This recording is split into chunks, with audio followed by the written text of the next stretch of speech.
Bismillah, Assalamualaikum warahmatullahi wabarakatuh. Bagaimana kabarnya nak? Semoga dalam kondisi yang sehat ya. Terus dalam lindungan Allah Ta'ala. Bagaimana kabar kondisi keluarganya saat ini? Semoga tetap dijaga ya kesehatannya. Semoga kita terhindar dari musibah banjir ini ya, yang mengalami kebanjiran. Semoga diberi kesabaran, ketabahan dalam dalam melewatinya ya. Insyaallah di sini ibu akan membahas untuk persiapan nanti PTS ya. Jadi PTS kita ini akan ada 2 bab ya. Ada 2 bab.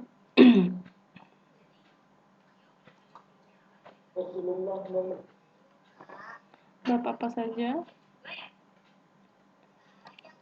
Yang pertama bab mengenai unsur dalam sebuah buku ya.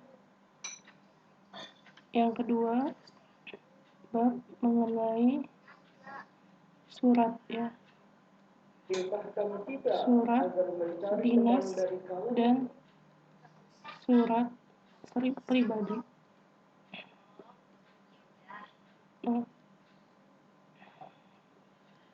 Oke, kita lihat dulu ya di surat dulu. Untuk mengenai surat dinas dan surat pribadi ya, kalian harus paham mengenai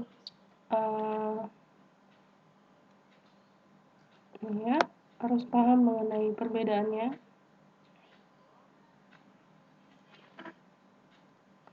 Terus ciri-cirinya ya. Berarti kalau misalnya kalian sudah tahu ciri-ciri dari surat dinas dan surat pribadi, berarti kalian bisa mengetahui perbedaannya ya. Kemudian pengertiannya ya, maknanya dari surat pribadi dan surat dinas. Seperti di sini dilihat bahwa surat yang digunakan untuk berkomunikasi secara pribadi sifatnya tidak resmi, berisi tentang masalah pribadi, maka pengertiannya adalah surat dari surat pribadi ya. Sedangkan dinas, resmi dan izin semuanya adalah contoh dari surat dinas. Oke. Nah, soal yang kedua adalah ciri-ciri dari surat pribadi ya. Jadi di dalam surat pribadi itu ya, nah ini ciri-cirinya ya. Kalau surat pribadi pasti kan di sini kan kalian harus tahu ciri-cirinya kan. Berarti bahasa yang digunakannya tidak baku, dapat disesuaikan kan. Terus dia pastinya tidak memiliki kop ya kan, tidak memiliki kop. Terus salam pembuka dan penutupnya bersifat santai ya.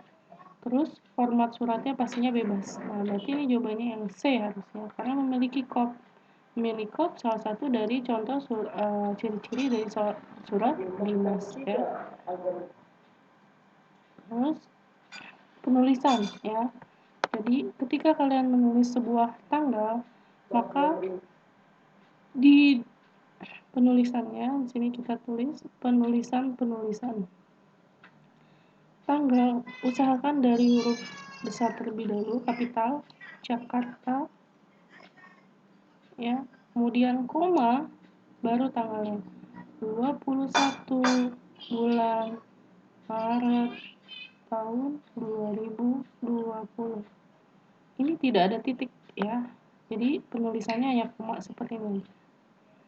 Kemudian penulisan lagi selanjutnya, berikut ini adalah penulisan alamat surat tujuan.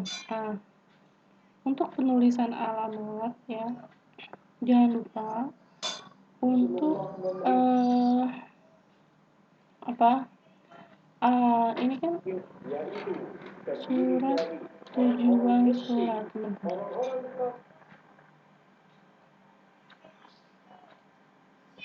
Ini kan tujuan surat ya.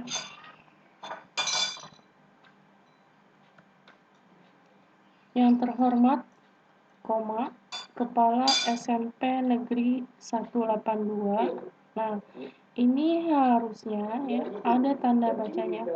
Yang terhormat, koma, Kepala SMP Negeri 182, koma, ya, Jakarta di Kalibata Timur. Jadi di sini kurang komanya ya. Nah, kemudian untuk sahabat terbaikku, koma, Roman di Bandung. Ya. Yang terhormat Bapak Ibu orang tua siswa, koma, di tempat ya. Kepada Ketua Yayasan Bakti Mulia, ya, di sini harusnya kepada, koma, Ketua Yayasan Bakti Mulia sekali di Cikarang Kota. Ya, ada tanda bacanya ya. Kemudian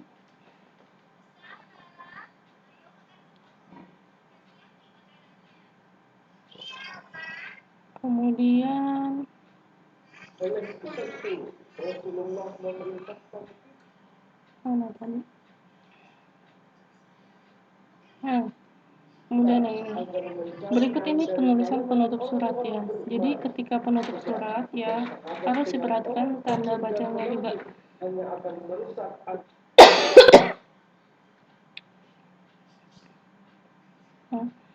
Salam hangat Fikri Abdillah. Ya.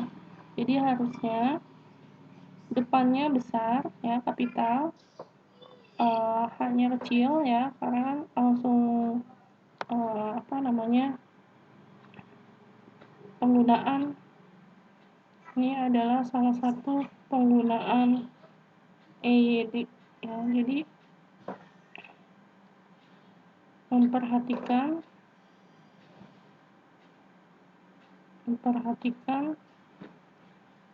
dalam hal penulisan kalian harus memperhatikan penggunaan EYD. Kapan huruf kapital, kapan huruf bukan kapital ya. Terus memperhatikan penggunaan EYD, penggunaan tanda baca ya, tanda baca, mana ditambahkannya koma, mana yang ditambahkan titik 2 ya kan. Nah, seperti itu. Ini jawabannya adalah D. Salam hangat, koma. Nah, Fikri Abdillah depannya semuanya huruf kapital. Nah, ini nomor 1 di sini adalah tanggal ya. Nomor 2 di sini adalah si penerima. Nomor 3 di sini adalah salam ya. Nomor 4 di sini adalah isi. Nomor 5 di sini adalah penutup. Nomor 6 di sini adalah yang pengirim ya. Jadi jangan sampai dilupakan struktur suratnya. Struktur surat. Oke, struktur surat sudah. Nah, ini datang ya sob. Mungkin ini akan menjadi acara terakhir kita kumpul-kumpul sebelum aku pergi ke Wuhan. Bagian surat di atas tepat digunakan. Berarti ini suratnya fungsinya untuk apa? Ya, suratnya untuk mengundang ya, karena di sini minta datang ya, gitu. Tidak mungkin untuk meminta persetujuan. Kalau minta persetujuan pasti ada kata boleh, tidak, ya kan? Atau memberi kabar, saya mengabarkan. Kalau misalnya mengundang berarti datang ya. Kalau minta izin, mohon izin untuk menggunakan gitu ya. Jadi ada kebahasaan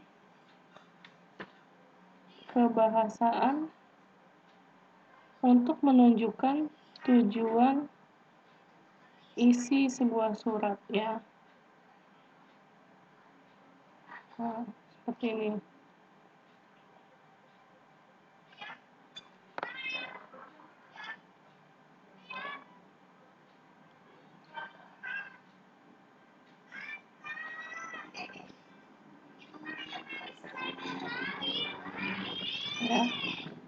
Ada tujuan isi sebuah kebahasaan untuk menentukan tujuan isi sebuah surat ya. Kemudian selanjutnya, sekian dulu surat dariku, jaga baik-baik kesehatanmu. Nah, ini juga salah satu kebahasaan untuk menunjukkan tujuan isi dari sebuah surat. Jadi ini intinya masuk ke mana nih? Ke pembuka, penutup, atau isi ya. Isi ini nanti untuk memohon perizinan kan yang tadi, atau mengundang atau apa ya. Nah, ini penutup. Oke. Kemudian nah, di bawah ini adalah penulisan surat yang tepat. Nah, sini kan ada YTH titik ya. Semuanya kita lihat tulisannya adalah YTH ya. YTH direktur. Nah, di sini mana yang salah? Nah, di sini ada penulisan PT ya. Kita lihat dari atas, dari A, B, C, D, kita lihat PT-nya ada yang berbeda ya. Terus direktur dan YTH semuanya sama, pakai titik. Sukses selalu. Nah, ini juga, ini sukses selalunya kecil-kecil, ini PT-nya kecil. Berarti ini salah. B sama D pastinya salah. B sama C pasti salah ya. Karena setelah PT, sukses selalunya kecil-kecil semua. Ini PT-nya kecil. Berarti pilihannya tinggal A sama D ya. A sama D ini betul, ini juga betul. Terus Jalan Angkasa Baru nomor 50 Jakarta Timur. Nah, ini JL titik ya. Nah, untuk penulisan surat ya, ini gunakan bahasa yang jelas dan apa namanya dapat terlihat perbedaannya ya, bahwa kita harus menggunakan kata jalan. Tapi sebenarnya boleh sebenarnya menulis JL saja ya.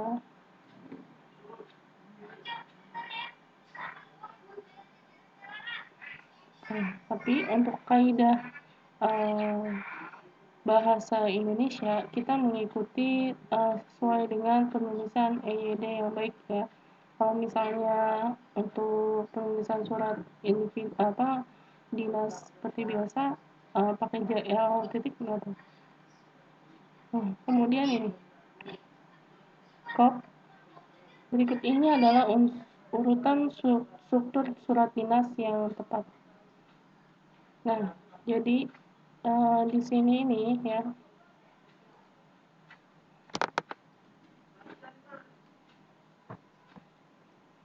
Terus di sini setelah diperhatikan, di sini adalah urutan unsur surat ya. Di sini ada kop, tanggal penulisan, ya kan? Surat, nomor, lampiran, perihal, dan lain sebagainya. Nah, seperti kita lihat bahwa surat dinas itu memiliki kop, ya kan? Terus tanggal penulisan juga ada, surat, alamat, surat. Nah, ini tidak ada nomor surat ya. Yang B tidak ada nomor surat. Ini kop, nomor, lampiran, perihal. Di sini dia tidak ada tanggal. Nah, berarti B sama C salah.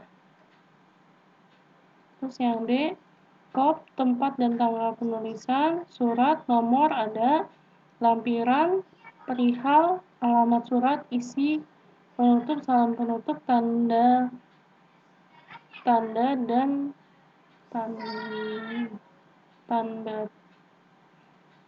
tanda tangan mungkin ya, dan identitas pengirim. Sedangkan yang A, kop, tanggal penulisan, kop, tanggal penulisan surat, tempat dan nomor, lampiran, perihal, alamat, salam pembuka. Nah, di sini dia tidak ada salam pembuka ya. Alamat surat langsung isi. Setelah alamat surat dia langsung isi. Jadi dia tidak ada salam salam pembuka. Ya, jadi harus ada salam pembuka dulu. Berarti jawabannya adalah yang A ya. Jadi urutan unsur surat ya, kalian harus cermat dalam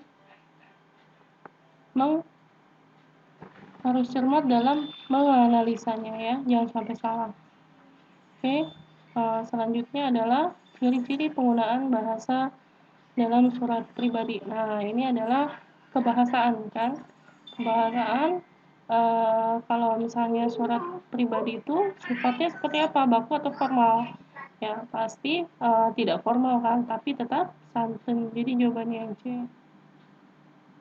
Oke, kemudian kop surat tidak mengandung informasi apa? Nah, di dalam penulisan kop surat kita kemarin lihat ya bahwa ada nama lembaga, ya kan?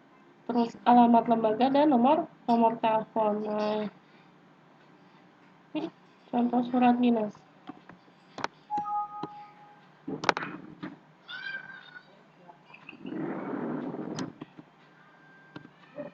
Surat dinas.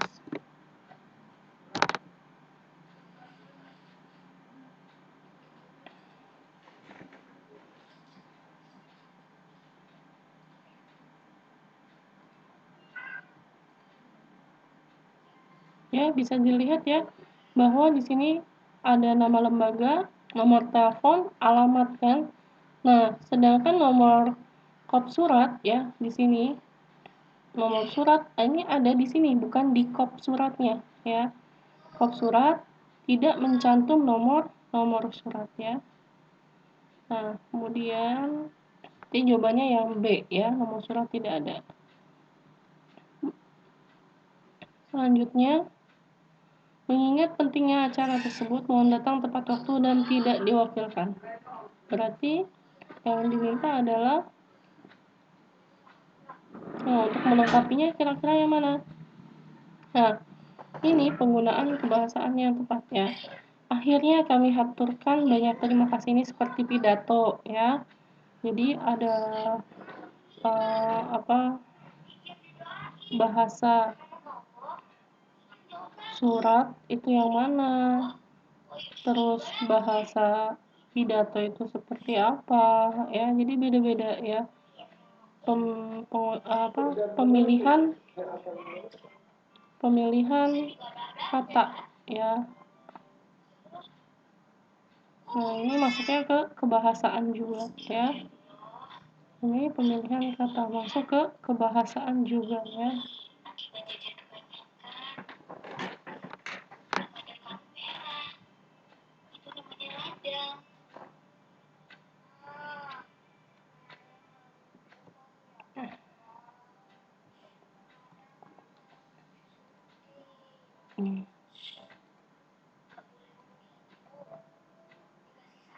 Oke.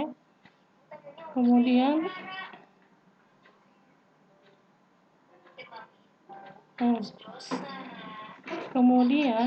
ya bagian tersebut adalah dengan hormat dalam rangka memperingati ya.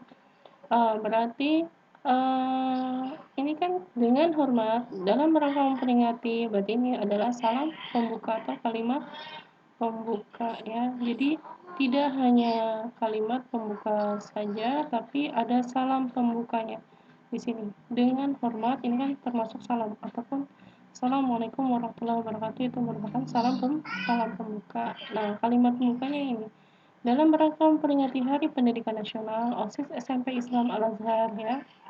Nah, sedangkan kalimat pembuka ini. Jadi harus dua-duanya. Salam penghormatan tidak ya, salah. Pendahuluan pastinya ada kalimat yang lain. Setelah ini nanti ada kalimatnya. Nah, itu adalah kalimat pendahuluan. Nah, perbedaan mendasar surat pribadi dan surat dinas pasti kalian sudah jelas ya, bahwa surat pribadi salah, ini yang B. Surat pribadi memiliki aturan penulisan, sedangkan surat dinas tidak, salah.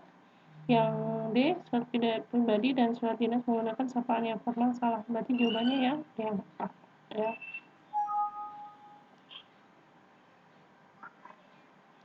Kemudian nah ini juga memperhatikan bagian membuka surat pribadi ya. Jadi diperhatikan. Nah, tidak mungkin kan jawabannya seperti ini. Oke, jadi itu ya yang berhubungan mengenai surat. Jadi jangan jangan acuh ya, jangan terlalu acuh. Misalnya, oh ini jawabannya seperti ini, udah aku pilih aja ini asal-asal gitu ya. Jadi jangan ngasal jawabannya. Terus yang kemudian adalah kutipan-kutipan. Nah, ini juga ya, kutipan di sini ya. Ini adalah unsur dari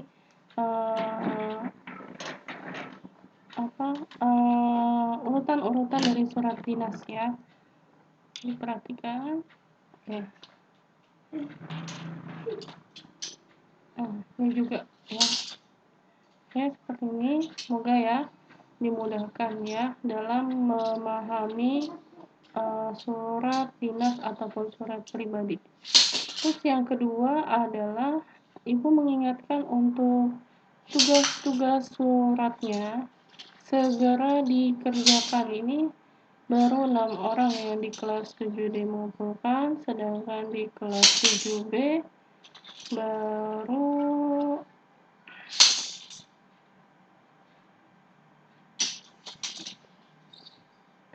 cek dulu 7B bahasa Indonesia.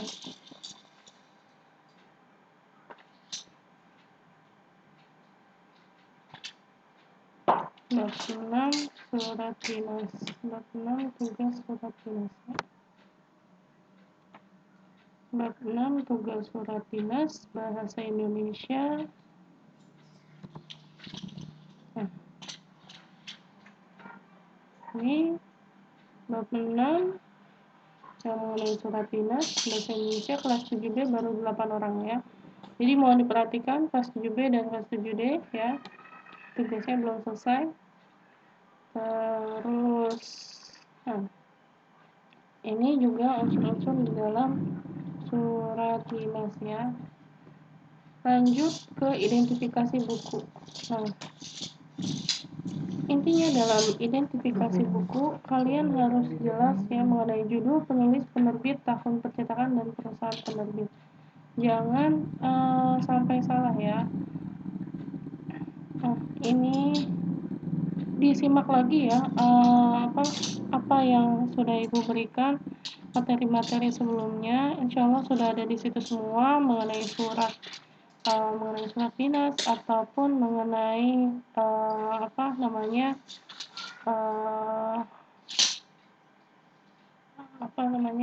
struktur dalam sebuah buku ya, mengenai literasi ya. Oke.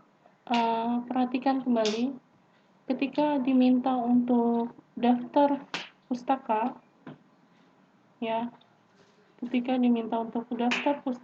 kalian jangan menuliskan namanya aja misalnya. Jadi jangan menuliskan dipisah-pisah, misalnya judul lahir berbahasa Indonesia.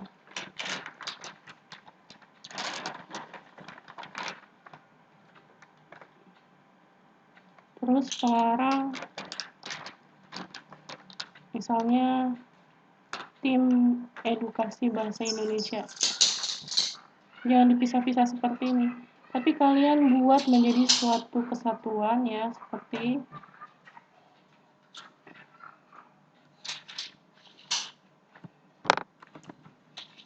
daftar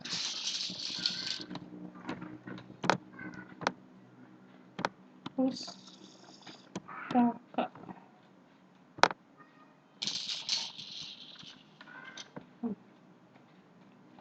Nah, kalian buat seperti ini ya.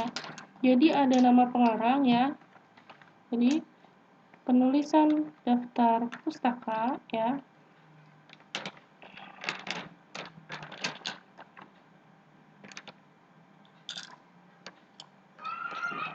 Penulisan daftar pustaka ya. Itu harus jelas ya. Di sini Ibu tulis. Misalnya ini namanya, misalnya Abdurrahman, terus besar awalnya Abdurrahman, ini nama depannya, ya. M ini nama depannya. M Muhammad, misalnya Muhammad Abdurrahman, berarti Abdurrahman dulu, nama belakangnya, baru koma, M titik, ya. Terus tahun pembuatannya, atau tahun diterbitkannya, titik, ya. Kemudian adalah judulnya. Nah, judul titik, ya. Setelah judul titik, kemudian adalah ini apa namanya, alamatnya, misalnya di Jakarta, koma, ya. Kemudian penerbitnya, misalnya PT titik Erlangga, ya. Jadi seperti ini sampai titik, ya. Jadi seperti ini cara penulisan daftar pustaka. Jadi jangan dipisah-pisah, ya. Jangan dipisah, judulnya apa, pengarangnya siapa, itu dipisah-pisah, jangan, tapi dijadikan satu, ya. Makanya kemarin Ibu minta untuk mengambil beberapa buku, terus kalian buat daftar pustakanya, itu fungsinya seperti itu. Jadi kalian mencoba untuk mengambil sebuah literasi, ya. Misalnya lagi buku sains, buku siswa, misalnya buku siswa. Nah, di buku siswa ini, nah di sini ada tulisan mana nih yang gampang?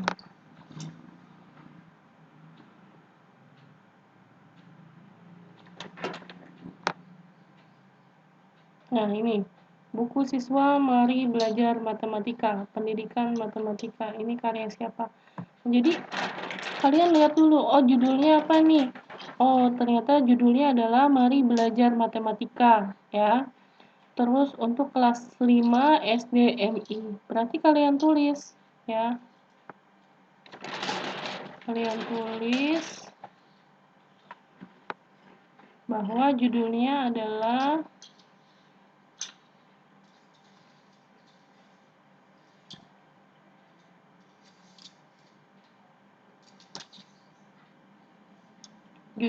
di sini mari belajar matematika. Jangan disingkat ya. Penulisannya juga harus jelas, mana kapital, mana bukan kapital. Mari belajar matematika koma untuk kelas 5 SD, MI. Titik, ya. Ini judulnya, baru judul. Terus di sini nanti di depannya adalah pengarang. Nah, nanti di sini cari pengarangnya siapa. Ya, misalnya pengarangnya siapa. Terus di sini koma, ya. Terus di sini adalah tahun pembuatan, misalnya tahun pembuatannya 2000. Di sini titik, ya. Terus cari lagi di sini. Siapa nih penerbitnya? Di mana? Oh, di Jakarta. Koma penerbit, ya. Titik. Oke, seperti itu ya. Jadi jangan sampai salah dalam penulisan daftar pustaka, ya. Itu yang Ibu mengingatkan kembali mengenai penulisan daftar pustaka. Terus, nah ini makanya di sini kalian diminta untuk memfoto bukunya, terus kalian tulis judulnya, penulis, penerbit, tahun percetakannya, dan perusahaan penerbit. Nah, setelah kalian tahu informasi ini, kalian mampu untuk memasukkan ke dalam daftar pustaka, ya. Kemudian, nah, literasi fiksi dan non-fiksi. Jadi bagian mengenai literasi fiksi dan non-fiksi. Kemudian ininya apa namanya? Nah, ini ya, fungsi bab itu apa? Jadi subbab, ya, bab itu dengan subbab itu kan pastinya berbeda, ya. Jadi bab itu adalah intinya tema lah, temanya.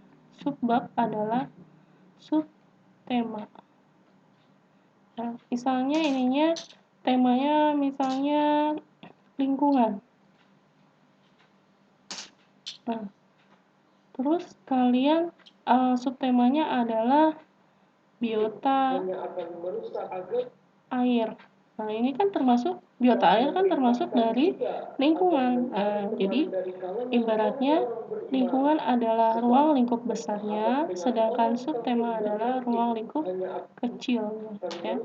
Terus kata pengantar fungsinya untuk apa? Untuk memudahkan dalam mengetahui di mana letak buku letak bab tersebut berada, ya. Terus kan perbedaan unsur yang ada di fiksi dengan non fiksi. Fiksinya udah tahu ya, kalau fiksi seperti apa ciri-cirinya. Hal-hal yang harus diperhatikan dalam membuat, ya. Membuat berarti kan kalau kalian membuat sebuah buku, kalian harus tahu isinya, ya kan? Terus bab-babnya yang kalian tentukan itu apa aja, subbabnya apa aja. Terus pastikan halaman-halamannya kan kalian harus jelas ya, maka dicantumkan dalam dicantumkan dalam daftar isi, ya. Terus bab, subbab, daftar isi. Terus yang terakhir masih banyak hal-hal lain yang harus diperhatikan dalam membuat sebuah buku, misalnya kayak cover, terus sampul buku, supaya bukunya tersebut jauh lebih menarik, ya. Kemudian sampul buku, terus apalagi namanya